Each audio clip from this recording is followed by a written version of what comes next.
Masigla ang unang araw ng pagpasok ng mga mag-aaral sa Ungos Integrated National High School sa bayan ng Real Quezon dahil bumungad ang tugtugan ng mga banda ng paaralan bilang pagsalubong sa mga estudyanteng nagbalik eskwela.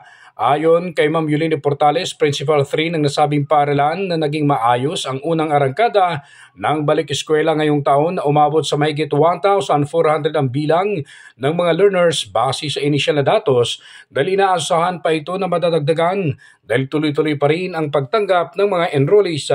Isang malaking hamon na niya sa ngayon ay ang kakulangan ng mga classroom dahil may ilang bahagi ng pasilidad o gusali na hindi na pwedeng gamitin dahil kailangan na itong ayusin o palitan ng bagong building dahil sa kalumaan na.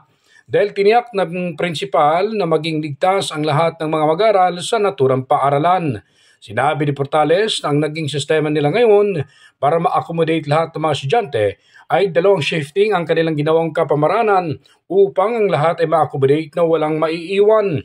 Sa umaga, ang mga pumapasok ay mga estudyanteng mula sa mga malalayong barangay at sa hapon naman ay ang mga estudyanteng nasa malalapit na kagaya na lamang ng Barangay Ungus, Barangay Poblacion 61 at Barangay 1. Kasabay nito, nanawagan ang prinsipal na si Ma'am Yulene Portales sa pamalang national at provincial na sana'y matulungan sila na madagdagan ng mga classroom ang naturang paaralan.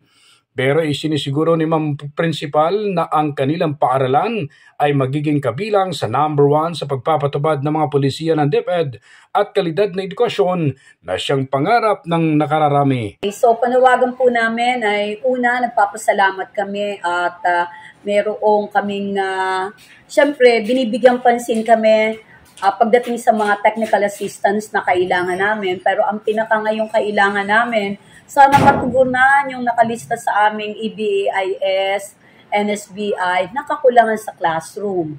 Alam naman namin na talaga pong inuna nila yung mga naapektuhan ng bagyo. Pero sana po ay mabigyan pansin din kami dahil 9 classrooms po ang aming pangangailangan.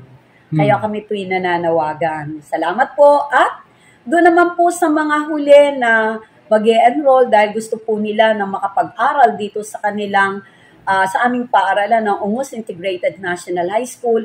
Welcome po rin po kayo na makapag-enroll sa amin. All the way, nandito lang po kami para kayo ay may-enroll na kayo po ay makapag-start na rin ng klase. Ronda balita mula sa lalawigan ng Quezon. Ako si J.R. Narit, naghahatid ng mahalagang impormasyon at balitang totoo.